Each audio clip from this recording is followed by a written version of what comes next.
తాకట్లో ఉన్న బంగారాన్ని విడిపించి ఆ రోజున మార్కెట్ ధర కట్టి మిగిలిన డబ్బును మీకు అందిస్తుంది కొమ్మూరి గోల్డ్. ఎంఎస్ రాజు గారి జీవితంలో దేవిపుత్రుడు ఏమిచ్చింది, ఏం తీసుకెళ్ళిపోయింది? ఏదో ఇచ్చే ప్రయత్నం చేసిందండి. అది అది ఏమిచ్చింది, అది ఏదో ఒక ఎక్స్పీరియన్స్ అయితే ఇచ్చింది. ఎక్స్పీరియన్స్ ఇచ్చింది. మళ్ళీ జాగ్రత్తగా ఉండాలి, మనం ఏంటంటే రిపీట్ చేయకూడదు ఇష్యూస్.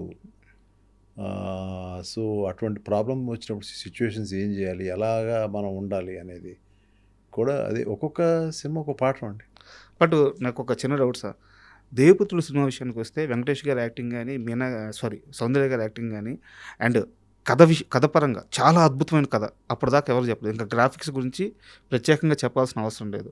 ఆ చిన్న పాప ఎపిసోడ్ ఉంటుంది, అది కానీ అద్భుతంగా వస్తుంది. పాటలు కానీ, ఎందువల్ల దేవిపుత్రుడు ఫ్లాప్ అయింది అనుకుంటున్నారు? దేవిపుత్రుడు మీ అందరికి నచ్చింది కానండి, నాకు ఎక్కడో ఒక లాస్ట్ అరగంట నాకు నచ్చలేదు. ఆ సినిమా కూడా అంత లోపలికి ఎక్కకపోవడం కూడా కారణం అదే. అది చాలా ప్రయత్నం చేసాం కానీ అది జరగలేదు. ఒకసారి జరగదు. అంటే మీకు మీ తర్వాత ఆలోచించుకున్నప్పుడు రీజన్ ఏంటంటే మీకు అర్థమైందా? ఇప్పుడు దాకా అర్థం కాలేదు. నాకు బాగా గుర్తు సార్, 2001 జనవరి 26 నేను ఆ మూవీకి వెళ్ళాను. మూవీ అంతకు ముందు ఒక 10 రోజుల ముందు రిలీజ్ అయినట్టు. జనవరి 14 ఒక రోజు లేట్గా రిలీజ్ అయింది. సమ్ గ్రాఫిక్స్ ఇష్యూ వల్ల కొంచెం. నేను సినిమాకి వెళ్ళాను. సినిమా చూసిన సేపు ఆ ద్వారకా మునిగిపోవడము, ఒక పవరు, అమ్మవారి శక్తి, విధ్వంసం ఇట్లాంటి చూసి అట్లా బయటికి రాగానే గుజరాత్లో భూకంపం వచ్చింది, ఇళ్ళన్నీ కూలిపోయినాయి అని చెప్పేసి చెప్తా ఉన్నారు. నేను థియేటర్ నుంచి బయటకు రాగానే ఇంకా నేను ఈ మూడ్లో నుంచే బయటికి రాలేదు, గబక్కని ఇది తగిలేకే జరిగింది అది. సో నాకు దేవిపుత్రుడు అలా బాగా గుర్తు. మీరు యాక్చువల్గా మీకు నచ్చింది అని చెప్పగానే అవునండి ఎందుకు ఫెయిల్ ఉందో తెలియదు అనే మాట అనొచ్చు నేను. కానీ నా ఫెయిల్యూర్కి నాకు అయితే రీజన్ తెలుసు సార్. కానీ రీజన్ తెలుసు అంటే నా ఉద్దేశంలో అది నాకు ఎక్కడో నచ్చలేదు, ఎక్కడో ఒక లాస్ట్ ఫేజ్ నచ్చలేదు అని తెలుసు. ఏం రెక్టిఫై చేయాలనే ప్రయత్నం చేసింది నాకు ఇప్పటివరకు అందలేదు అది సార్. అయితే నాకు తెలిసిన ఇన్ఫర్మేషను, శత్రువు తరువాత మీరు కాస్త లాస్ట్లోకి వెళ్ళిన తర్వాత వెంకటేష్ బాబుతో సినిమా తీయాలి అంటే నాకు తెలిసి ఇండస్ట్రీలో వెంకటేష్ గారికి ఉన్న చాలా బెస్ట్ ఫ్రెండ్స్లో మీరు ఒకరు. మీరు వెళ్ళి డైరెక్ట్గా అడిగితే ఆయన సినిమా ఖచ్చితంగా చేస్తారు. అలాంటి టైంలో కూడా మీరు వెంకటేష్ గారిని సినిమా అడగలేదు. దేవిపుత్రుడు సినిమా తీశారు. ఆ రిజల్ట్ అలా వచ్చిన తర్వాత వెంకటేష్ గారు మీతో ఏం మాట్లాడారు? దేవిపుత్రుడు కాదండి, నేను యాక్చువల్గా దేవిపుత్రుడు కథ అనుకోలేదు. కానీ వెంకటేష్ గారితో సినిమా చేయమని చాలామంది స్ట్రీట్ ఫైటర్ అనే సినిమా ఆడలేదు అప్పుడు. అవును, తీయమంటే నేను ఈ సినిమా ఆడలేదు కదా, నేను వెళ్ళను, వేరే సినిమా ఏదైనా తీద్దామని అప్పుడు దేవి సినిమా తీసాను. దాని తర్వాత నేను దేవిపుత్రుడు సక్సెస్ఫుల్ తీసాను అది. అవును. బట్ ఒక్కోసారి కొన్ని కథలు కుదురుతాయి, కొన్ని కథలు కుదరవు. అది ఎవరు తప్పు. అది ఓకే. వెంకటేష్ గారు అంత బెస్ట్ ఫ్రెండ్ కాబట్టి మీతో ఏం మాట్లాడారు? బెటర్గా చేసి ఉండాల్సింది అన్నాడు, అంతే. ఇంకా అంతకంటే ఏమన్నా అంతే. అండ్ మీ లైఫ్నే కాకుండా చాలామంది టెక్నీషియన్స్ కానీ, హీరో కానీ, హీరోయిన్స్ కానీ చాలామంది లైఫ్ని మార్చి ఆడియన్స్కి సూపర్ ఫీల్ ఇచ్చిన మూవీ మనసంతా నువ్వే. అంటే ఆ సినిమా గురించి మీరు అన్నట్టు ఇందాక దేవి గురించి ఎలాగో మాకు మనసంతా నువ్వే అలాగా. సో ఎంతసేపు అయినా మాట్లాడచ్చు. మనసంతా నువ్వే సమయానికి మీ మైండ్ సెట్ పూర్తిగా మారిపోయిందా? ఇంకా స్టార్స్ వద్దు, బడ్జెట్ వద్దు, కథ ఉంటే చాలు అన్నీ వస్తాయి. ఆ రోజు మనసంతా నువ్వే స్టార్ట్ చేసే సమయానికి ఎంఎస్ రాజు గారి మైండ్ సెట్ ఎలా ఉంది? అది ఒక స్మాల్ ఫిల్మ్ తీయాలి, ఒక లవ్ స్టోరీ తీయాలి. ముందైతే ఏం తీయాలో తెలియదు, కానీ ఏదో ఒక ఫిలిం, హిందీ ఫిలిం ఒకటి 1954, నేను ఇంకా పుట్ల అప్పటికి. అదేదో బ్లాక్ అండ్ వైట్లో టీవీలో వస్తుంది, అది చూసి ఇన్స్పైర్ అయ్యాను. దాని పేరు అన్మోల్ గడి. అందులో ఉన్నది ఓన్లీ పిల్లలు వాళ్ళిద్దరి మధ్యన వాచ్, అదొక్కటే ఐడియా ఉంది అంతే. మిగతా సినిమా అంతా వేరు. ఆ పిల్లలు అది ఇది ఎప్పుడుతో 1954 కదా, జనానికి గుర్తుండదులే, దాన్ని క్యారెక్టర్స్ పట్టుకుని సినిమా చేద్దాం అని అనుకుని దాని మీద కథ అల్లిన తర్వాత ఫస్ట్ పరుచూరి వెంకటేశ్వరరావు గారు చెప్పాను, బాగుంది కొంచెం వర్క్ చేద్దాం అన్నారు. తర్వాత ఎస్ గోపాల్ రెడ్డి గారు చెప్పాను, బాగుంది చెయ్యి అన్నారు. నాకు ఆ సంవత్సరం దేవిపుత్రుడు ఫ్లాప్ అయిన సంవత్సరమే రిలీజ్ చేయాలి నాకు. ఓకే. మే 1 ఎప్పుడు ఈ ఐడియా నేను చూశాను. మే 1 చూసిన తర్వాత ఓకే, దీన్ని మే 10 నా బర్త్డే కదా, ఆ రోజు ఓపెన్ చేసేద్దాం, స్టోరీ పూర్తి అవ్వాలిగా మొత్తం. అదేంటి ఆ సినిమా పూర్తి అవ్వాలి కదా అని వెంకటేశ్వర గారు, అసలు ఎవరు డైరెక్ట్ చేద్దాం అనుకుంటారు. గోపాల్ రెడ్డి గారేమో నువ్వు అనుకున్నావు కదా కథ, నీకు అన్నీ తెలుసు, నువ్వే చేసేయి, నేను ఉంటాను కదా వెనకాతల, నీకేమి ఎక్కడ షార్ట్ కన్ఫ్యూజన్ ఉండదు, నేను ఉంటాను కదా అని.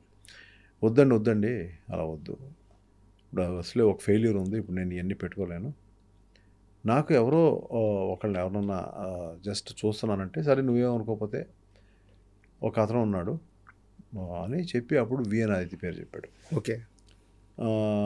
సో తను మనకు దగ్గరగా ఉంటాడు, నీకు ఇది నిన్ను I think he label to understand you, నీ లోపల ఏముందో అండర్స్టాండ్ చేసుకుంటాడు అతను. చెప్పింది ఆయనే.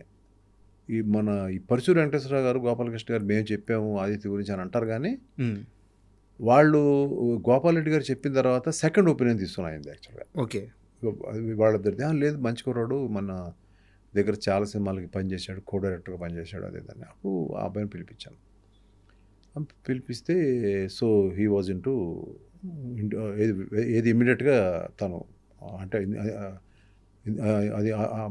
అదే తను ఇమ్మీడియట్గా నా సినిమా అనగానే ఓకే మన సినిమాకి వెళ్ళిపోతాం అనుకున్నాం. దాని తర్వాత ఉదయ్ కిరణ్ అందరూ ఒక్కొక్కళ్ళు చేరడం, ఇలా మెల్లమెల్లగా ఇట్లా ముందుకు వెళ్ళిపోయింది. నేను కథ చెప్పి ఇది ఎలా ఉంది కథ అంటే బాగుందండి అని చెప్పి అన్నాడు. అక్కడి నుంచి అందరం ఒక అండర్స్టాండింగ్తో అట్లా వెళ్ళిపోయాం. మనసంతా నువ్వే సినిమాని మీరే ఓన్గా రిలీజ్ చేసుకున్నారు. ఓన్గా రిలీజ్ చేశాను. ఆ డిసిషన్ మీరు ఫుటేజ్ చూసుకున్న తర్వాత నాకు డెసిషన్ వచ్చేసింది. మీకు ఎవరైనా సలహా ఇచ్చారా? కాదు నేను డెసిషన్ తీసేసుకున్నాను ఆల్రెడీ. నేను సలహా ఇస్తే ఎంత డెసిషన్ మేకింగ్ ఉంటుందో నాకు తెలీదు. ఒకసారి తీసుకుంటే తీసుకోవచ్చు. నా డెసిషన్ మేకింగ్ అయిపోయింది. ఆ టైంలో నువ్వు నేను సినిమా హిట్ అయింది. హిట్ అయిన తర్వాత నువ్వు నేను ప్రొడ్యూసర్స్ అన్నారు, మీరు జాక్పాట్ కొట్టేసారు, అమ్మేస్తారు సినిమా. నేను చెప్పాను ఇది అమ్మట్లేదని చెప్పాను. దీని తర్వాత ఊరికే కూర్చున్నప్పుడు పరచూరు గోపాలకృష్ణ గారు, వెంకటేశ్వర గారు ఇద్దరు కూర్చుని ఉండగా ఏమండి ఇది అమ్మాలా లేదా అని నేను అడిగాను. ఒపీనియన్ కోసం మొత్తం ఉంచుకోన్నారు. సో అంతకుముందు నేను ఉంచుకోవాలని ఉంది అనేది వాళ్ళకి తెలీదు లోపల. సో అది సింక్ అయిందని నేను అప్పుడు ఎవరు అడిగినా కూడా నేను ఇవ్వలేదు సినిమా. అది అప్పుడు ఎంత అండి 1.5 ఎంతో చేసింది, 1.5 ఎంతో అయింది సినిమాకి మొత్తం టోటల్గా. వ్యాస్ట్ అంటే 14 times వచ్చింది. ఇప్పుడున్న ఓటీటీ లేవు, ఇప్పుడున్న శాటిలైట్ రేట్స్ లేవు, అవి లేకుండానే 14 times వచ్చింది ఆ సినిమాకి. అదే సార్ కలెక్షన్ చూస్తే 14-15 కోట్ల రూపాయలు. ఉదయ్ కిరణ్ గారి రియాక్షన్ ఏంటి సార్ అంత పెద్ద హిట్ తర్వాత? ఏం లేదండి, అందరూ everybody were gelling so much, everybody మంచి అండర్స్టాండింగ్తో చేసాం సినిమాని. అందరూ కూడా ఎవ్రీబడి. ఎక్కడ మనకి ఒకటి ఏంటంటే అండి, మనకి ఎదురీది ఏ టెక్నీషియన్ కానీ ఏ ఆర్టిస్ట్ కానీ ఒక ఎంఎస్ రాజుని ఎదురీది వెళ్ళిన సందర్భం ఎక్కడ లేదు. కన్విన్స్ చేసుకుంటారు వచ్చి, అలా కాదండి ఇలా కాదండి, ఎందుకంటే నా మొహం అలాంటిది, వచ్చిన కాదండి ఇలాగే చేద్దాం అనే మాట ఎవరు అంటారు సార్? ఒకరు చెప్పిన అసలు మీరు వినే రకమే. నేను విన్నంతసేపు నేను అన్ని బాగానే ఉంటుంది, కానీ కొన్ని హార్ష్ డెసిషన్ తీసుకుంటాను. అలాంటి హార్ష్ డెసిషన్స్లో ఏంటంటే, నేను ఆదిత్య నాకు నెక్స్ట్ ఫిలిం ఇదే, ఈ రూమ్ నాకు ఉంచేయండి నాదే అని అన్నాడు. ఇంకో ఫిలిం ఒప్పుకున్నాడు, నాకు చెప్పకుండా ఒప్పుకున్నాడు అని కోపం వచ్చేసింది. చెప్పు ఒప్పుకోవచ్చు కదా అని చెప్పి కోపం వచ్చేసింది. అతను ఉన్న ప్లేస్ ఎప్పుడు అతని ప్లేస్కి వెళ్ళను నేను. అతని ప్లేస్కి వెళ్ళి అతని మీద అరిచాను గట్టిగా. అతను అస్సలు బిక్క చచ్చిపోయాడు, అతను అలా ఉండిపోయాడు అలాగా. తర్వాత నాకే అనిపించింది అమ్మని చూస్తే, ఎందుకన్నా నేను గౌకునేలాగా. Okay youngsters let them earn money, ఏముంది తప్పే ఉంది, ఓకే ఆదిత్య మనం ఎప్పుడు సందర్భం వచ్చిన మళ్ళీ చేద్దాంలే, ఇది బాగా చెయ్యి, నీకు ఏదన్నా నీకు ప్రాబ్లం ఉన్నా, ఇందులో నీకు ఏదైనా స్టోరీలో నీకు ఇబ్బంది ఉన్నా నా దగ్గర రా, నేను చేస్తాను. ఆ కోపం అంతా పోయింది. అదే ఆ తర్వాత అందరూ మేమంతా బాగానే ఉండేవాళ్ళం. తర్వాత తనకి అది హార్ష్ డెసిషన్ అంటే చెప్తాను నేను. బాస్ అనే సినిమా చేశాడు తను. అవును, నాగార్జున గారితో. నేను అప్పుడు ఆట అనే సినిమాకి ఎవరు డైరెక్టర్ పెట్టుకోవాలో నాకు తెలియదు. ఆ టైంలో బాస్ అనే సినిమా సడన్గా పోయింది. నేను కూడా థియేటర్కి వెళ్ళి చూశాను, మా ఆదిత్య అని చెప్పి నేను థియేటర్కి వెళ్ళి చూశాను. ఇది చూసినప్పుడు నాకు నచ్చలేదు సినిమా, కానీ తనకి మెసేజ్ పెట్టాను, బాగుంది సినిమా, టెన్షన్ ఏం పడద్దు అని పెట్టాను. అది ఇప్పుడు కూడా ఆయన బాగుందని చెప్పారు కదా, ఆడుతుంది అనుకుంటున్నాడు అతను. కానీ తనకు తర్వాత తెలిసింది, కానీ ఎందుకు నిలబెట్టాను తనకు తెలియదు. దాని తర్వాత ఎప్పుడో మెల్లగా నేను ఫోన్ చేసి మళ్ళీ పిలిచి నువ్వు మళ్ళీ బాస్ పోయింది, అది పోయింది, ఇది పోయింది, టెన్షన్ పడద్దు, నా సినిమా ఆట చేసేసాయి, కథ అంతా రెడీగా ఉంది, వచ్చేసే అని చెప్తే తను ఇమ్మీడియట్గా, ఎందుకంటే it's like for him also it's like home banner. Yeah. నాకు విపరీతమైన అండర్స్టాండింగ్ ఉంది తనతో. ఏదైనా ఉంటే తిడతాను, ఏదైనా షార్ట్ జరుగుతున్నప్పుడు ఏదైనా ఫోన్ రింగ్ అయినా, అంటే అంత అంత క్లోజ్ నాకు అతను. చనువు ఉంటుంది. బాగా చనువు.